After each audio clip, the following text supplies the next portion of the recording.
Good morning students. मैं अनीश कुमार सिंह आज फिर से आप लोगों के सामने कक्षा 11 का वितान भाग 1 से आलो आधारित चैप्टर का 13वां भाग वीडियो लेकर के उपस्थित हुआ हूँ। पिछले भाग में आपने देखा कि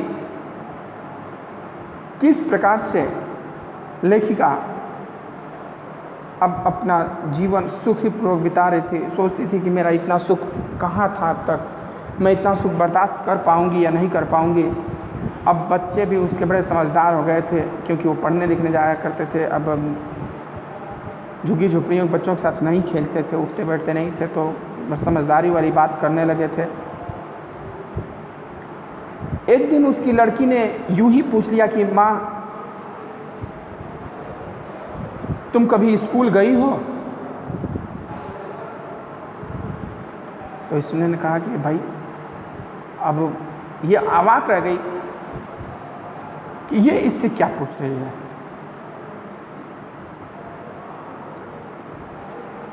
ऐसी बात पूछ रही है, अब भला मैं इसे क्या जवाब दूं।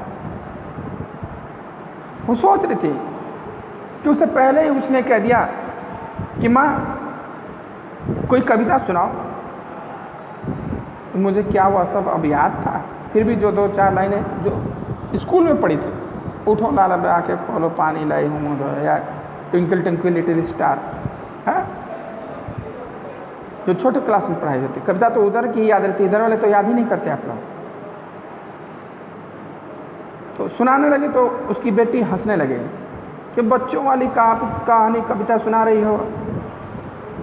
तो कहती कि जब मेरे इस प्रकार की कविता पर ये हंस रही है, तो जब मेरे हाथ में अखबार देखेगी तो क्या करें, क्योंकि उन्होंने पहले तो कभी देखा ही नहीं है। यहाँ तक हम लोग पिछले वीडियो में पढ़े थे।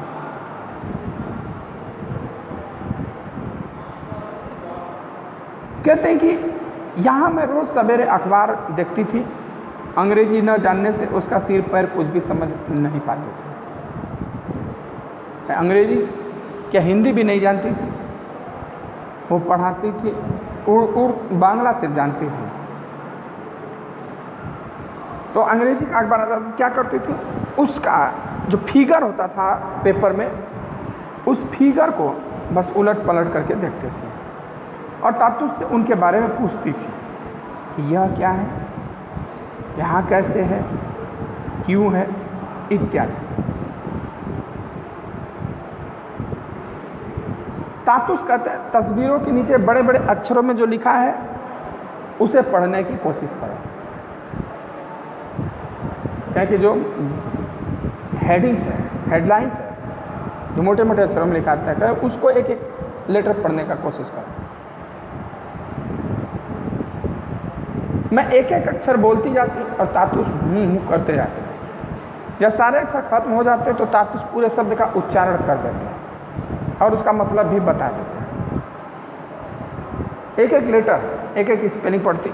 जब एक वर्ड खत्म हो जाता तो उसका प्रोनाउंसिएशन कर देते और उसका मीनिंग भी बता देते कि इसका मीनिंग यह होता है। बार बार पूछने पर कभी कभी वह उकता जाते क्योंकि वह अपना प्रिय अखबार द हिंदू ठीक से पढ़ नहीं पाते। बार बार वही पूछती तो जाओ तुम काम करो दूसरा, बस हो गया। क्योंकि न्यूज़पेपर पढ़ना एक नशा सा है, एक जुनून सा है। जो व्यक्ति अगर रोज़ न्यूज़पेपर देखता है और वो किसी दिन ना देखे ना, तो जैसे लगेगा उसका कुछ भूला हुआ है। तो वो द हिंदू अखबार इंग्लिश में आता है, उसको पढ़ने का उन्हें बड़ा शौक था। उकता जाते हैं, शायद इसीलिए अखबार हाथ में लिए लिए वो कहते, बेबी जाओ, बच्चों को स्कूल नहीं भेजोगी? कह रहे जाओ जाओ स्कूल, बच्चों को नहीं भेजो क्या? मैं कहती मैं हाँ भेजूंगी, अभी टाइम है। वो फिर कहते हैं अरे कब भेजोगी, देर नहीं हो जाएगी?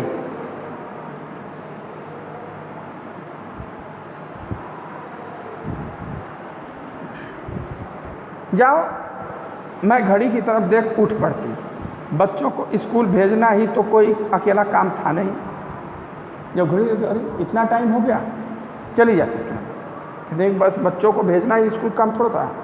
अर्जुन दा के उठने पर उनके लिए कुछ खाना वाना भी तो बनाना होता, ठंडी रोटी वह खाता नहीं था, इसलिए गरम गरम बना कर देनी होती थी।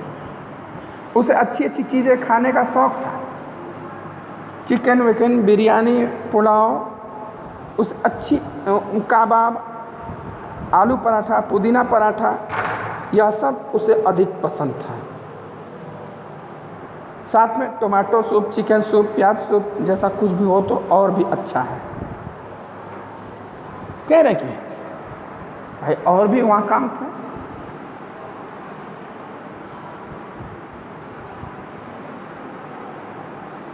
अर्जुन दास है, उनका भी नाश्ता खाना तैयार करना था, तो उसका भी नाश्ता खाना तैयार करना, उनको ऑफिस जाना था। गरम गरम रोटी उन्हें चाहिए होती थी, ठंडी रोटी नहीं खाते थे, और अच्छा खाना खाने के शौकीन थे, जैसे चिकन वकन हुआ, बिरयानी हुआ, पुलाव, कबाब, आलू पराठा, पुदीना पराठा, यह सब उससे अधिक पसंद था। साथ में अगर टोमेटो सूप हो, चिकन सूप, प्याज सूप ऐसा कुछ हो तो और भी अच्छा है। मैं उसका खाना उससे पूछ कर ही बनाती, क्या खाना है। लोगों को कुछ बना बना कर खिलाना मुझे हमेशा से अच्छा लगता रहा है। मैं जब अपने स्वामी के पास थी तब भी कभी कुछ नया बनाती तो आसपास के लोगों को भी खिलाती, और इस पर मेरा स्वामी मुझ पर बहुत गुस्सा करता है। यानी जब अपने पति के साथ थी तो जब भी कुछ अच्छा बनाते तो ले जा कर के पड़ोसियों को भी देते, देखिए देखिए क्या है ये, देखिए आइए। तो उसका पति गुस्सा कि पागल हो हैं, जहाँ पाव भर में काम चल जाए तुम 1 किलो बना करके सबको बांट रही हो इतने महंगाई में। लोगों को किताबें देखकर तरह तरह की चीज़ें बनाकर खिलाना मुझे कितना अच्छा लगता है। किताब में से देख देख करके बनाती थी और खिलाती थी, उतना ही अच्छा अब उपन्यास, कहानी, कविता पढ़ना और अखबार देखना लगने लगा था। पहले जितना अच्छा उसे लोगों को खाना बनाकर खिलाने में होता था, तारीफ़ करते थे लोग, उतना ही अच्छा अब वो क्या करती है कि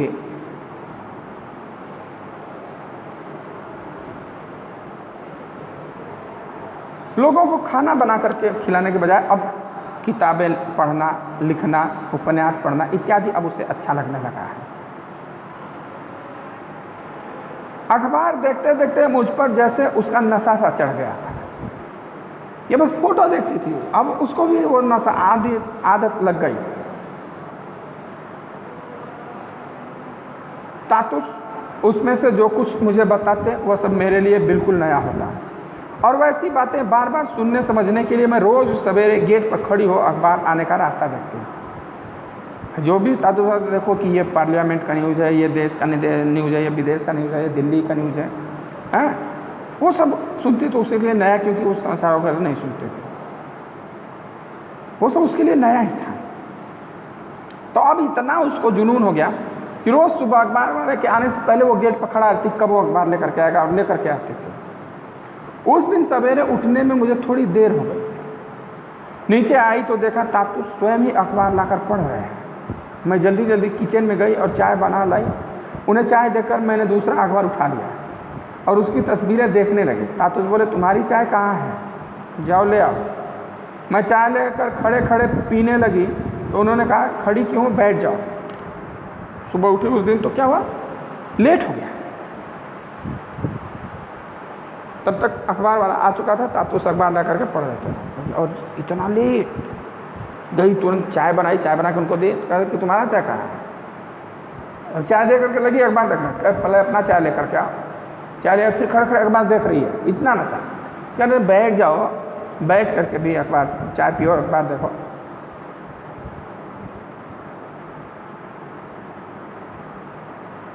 मैं एक कुर्सी पर बैठ गई और चाय का गिलास टेबल पर रखकर अखबार देखने लगी। तो हठात तातुस बोले, बेबी तुम्हें हम लोगों के पास, माने इस घर में आए 1 वर्ष हो गया, तुम सोच कर देखो और मुझे बताओ कि तुम्हें कैसा लग रहा है, क्या क्या तुम्हें अच्छा लग रहा और क्या बुरा, यहाँ आकर तुमने क्या कुछ सीखा। इतना कहकर तातुस फिर अखबार पढ़ने लगे। क्या भाई तुम्हें यूँ बात करते करते कहते, बेबी तुम्हें तो 1 साल हो गया है, अच्छा बताओ कैसा लगा तुम्हें, या परिवार कैसा लगा, या घर कैसा लगा, क्या तुम्हें अच्छा नहीं लगा, क्या अच्छा लगा, इत्यादि। मेरे बात पढ़ने लगा। बीबी ने सोचा भला यह भी कोई पूछने की बात है?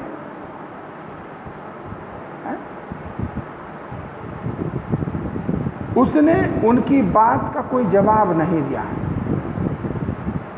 वह जाकर खिड़की के पास खड़ी हो आकाश की ओर देखने लगी। उसे अपनी माँ की याद हो आई। उसकी माँ की कितनी इच्छा थी कि उसके बच्चे पढ़ लिख कर अच्छे मनुष्य बने, लेकिन वैसा कहाँ। इस बात को सुन कि ये भी कोई पूछने वाली कि मुझे यह यहाँ कितना अच्छा लगा, कितना सम्मान, कितना सुख मिला। उसे अपनी माँ की याद आ गई। उसकी माँ सोचती थी कि उसके बच्चे पढ़ लिख करके अच्छे इंसान बने, लेकिन ऐसा हो नहीं सका। लिखना पढ़ना तो उसका हुआ नहीं था, फिर भी उसका महत्व वह ठीक ठीक समझती थी। और जब तक उन लोगों के साथ रही तब तक पढ़ने के लिए उनके पीछे सारे समय पड़ी रहती थी, क्योंकि उसकी माँ अनपढ़ थी। वो पढ़ाई का महत्व तो उतना नहीं है, लेकिन इन जानती थी महत्व, इसलिए इन लोगों को पढ़ने के लिए हमेशा करती थी। जब तक थी तब तक इन लोगों को पढ़ो पढ़ो पढ़ने के लिए कहती रहती थी। कि माँ आज होती तो उसे पता चलता या स्वयं देखती कि उसकी बेबी आज भी पढ़ना चाहती है। कह रही कि अगर माँ आज होती तो उसे पता चलता या स्वयं देखती कि उसकी बेबी आज भी पढ़ना चाहती है या पढ़ लिख रही है।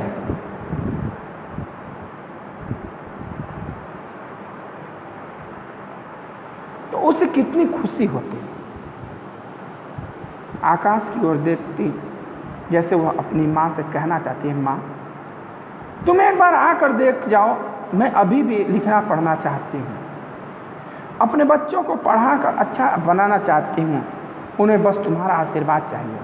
माँ, वह अपनी माँ से बातें कर रही थी और उसकी आंखों से आंसू बहते, आंसू छाती भिगोते फर्श पर टपक रहे थे। मतलब ये खुशी उसे बर्दाश्त नहीं हो पाई। वो बेचारी यहाँ पर आई, इतना सुख, इतना स्नेह, इतना सम्मान उसे मिला, और उस पर पूछ रहे कि तुम्हें कैसा लग रहा है, यहाँ कोई बुरा तो तुम्हारे साथ नहीं हुआ। तो उसके खुशी के आंसू रुक नहीं पाए, माँ को याद करने लगे। गिलास में चाय कब की ठंडी हो चुकी थी, तभी बेबी के कानों में किसी के पैरों की आहट पहुंची और वो चौंक पड़ी। उसने घूम कर देखा, अर्जुन दा उठ चुका था और नीचे आ रहा था। उतरते उतरते ही वह बोला, तुम लोग चाय पी रहे हो, मेरी चाय कहाँ है? मतलब ये इतना लीन की चाय देना उसे भूल गई। वह चाय बनाने किचन में जाने लगी, तभी देखा कि किसी ने गेट पर आप बेल बजाई। चाय बनाने जा रही थी किचन में, कोई पार्सल लेकर के। उसने आकर देखा कि पड़ोस का लड़का हाथ में एक पैकेट लिए खड़ा है। वह उससे बोला, यह तुम लोगों का है, डाकिया भूल से हमारे यहाँ डाल गया था। पार्सल था, पोस्ट ऑफिस से आया था, क्या कि ये तुम लोगों का, हमारे यहाँ गलती से पोस्टमैन दे गया।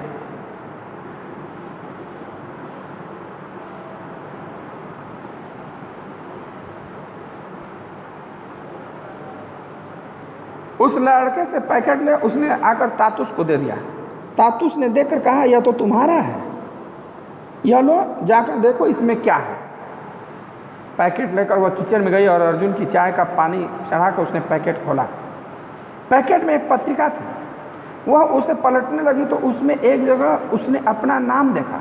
आश्चर्य से फिर देखा, सचमुच ही उसमें लिखा था, आलो आधारी बेबी। उसमें लिखा था, आलो आधारी बेबी हालदार। मतलब एक कहानी लिखी थी, उसके नीचे शीर्षक और उसका नाम है। खुशी से उसका मन हिलोरे मारने लगा। मन की ऐसी उथल पुथल में भी जेठू की वह बात याद आ गई कि आशापूर्णा देवी दिन भर के काम निपटा कर उस समय लिखने पढ़ने बैठती थी जब सब लोग सो चुके होते थे। उसने सोचा, जेठू ठीक ही कहते हैं कि अगर घर के काम करते हुए भी लिखना पढ़ना हो सकता है। हठात उसकी नज़र चाय के लिए चढ़ाई गई चढ़ाई पानी पर पड़ी तो उबलते उबलते पानी काफ़ी कम रह गया था। उसने जल्दी जल्दी चाय बनाकर अर्जुनदा को दी और तब वह नीचे से ही देखो देखो एक चीज़ बोलती बोलती ऊपर अपने बच्चों के पास पहुँची। दोनों बच्चे दौड़कर उसके पास आ गए। उसने उनसे कहा, बताओ तो यह क्या है? कहा कि बताओ तो यह क्या है?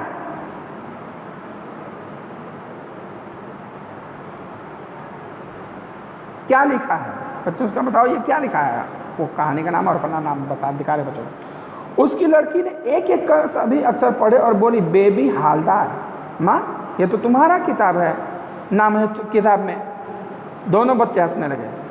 उन्हें हंसता देख उसका प्यार करते करते हठात जैसे उसे कुछ याद आ पड़ा। वह बच्चों से छोड़ छोड़ छोड़ छोड़, मैं अभी आती हूँ कहकर उठ खड़ी हुई। नीचे आते आते उसने सोचा, वह कितनी बुद्धू है, पत्रिका में अपना नाम देख सभी कुछ भूल गई। जल्दी जल्दी सीढ़ियाँ उतर वह तातुस के पास आई और उनके पैर छू प्रणाम किया। उन्होंने उसके सिर पर हाथ रखकर आशीर्वाद दिया। भाई कि ये तो तातुस की प्रेरणा का ही देन था कि वह इस मुकाम तक पहुंच सके। और जब सफल हुई तो तुरंत भाग के बच्चों के पास गई। बच्चे जब नाम देखकर खुश हुए तभी आ गए। तो उससे अचानक क्या था, मैं तो तातुस को बताया ही नहीं, हर चीज़ मैं उनसे बताती हूँ, ये चीज़ तो मैंने बताया ही नहीं। दौड़ी दौड़ी आई, फिर उनके पैर के आशीर्वाद लिए, आशीर्वाद दिया, खूब पढ़ो लिखो। अर्थात जब हम कुछ करने की सोच लें, हमें कहीं से न कहीं से प्रेरणा मिलने लगे, तो पढ़ने लिखने की कोई उम्र नहीं होती है, पढ़ने लिखने की कोई एज नहीं होती है। जब भी हम शुरू कर दें तब से पढ़ाई शुरू हो जाती है। और काम करते हुए भी वो तो बहाना होता है कि अरे मुझे तो बहुत काम है, मैं पढ़ कहाँ पाऊँगा, मुझे तो इतना काम है, मुझे सुबह से शाम तक इतना काम है, मैं पढ़ कहाँ पाऊँगा, अब मेरी उम्र कहाँ है पढ़ने की, अब बच्चे हो गए मैं कैसे पढ़ूँगा। नहीं, पढ़ने के लिए कोई नहीं रोक सकता आपको। आप कभी भी कहीं भी पढ़ सकते हैं अगर आपके अंदर इच्छा शक्ति हो तो। अदरवाइज बहाने तो हजार हैं, ना पढ़ने के बहाने हजार हैं, अब पढ़ने के लिए कोई बहाना नहीं होता है। ठीक है, तो आप लोग मन लगा करके पढ़िए। इस प्रकार से यह चैप्टर आज समाप्त हुआ। यह चैप्टर आपको कैसा लगा यह कमेंट करके मुझे बताइएगा। अगर इस चैप्टर में कोई समस्या कोई परेशानी हो तो आप हमें फ़ोन करके या कमेंट करके ज़रूर बताइएगा। मोबाइल नंबर 9450460943 पर मुझे कॉल कर सकते हैं। हिंदी संबंधित किसी भी समस्या से, हिंदी विषय संबंधित किसी भी समस्या से मैं आपको समाधान उसका दूंगा। और अगर वीडियो अच्छा लगे तो उसको लाइक शेयर और कमेंट ज़रूर करिएगा, सब्सक्राइब ज़रूर करिएगा। धन्यवाद।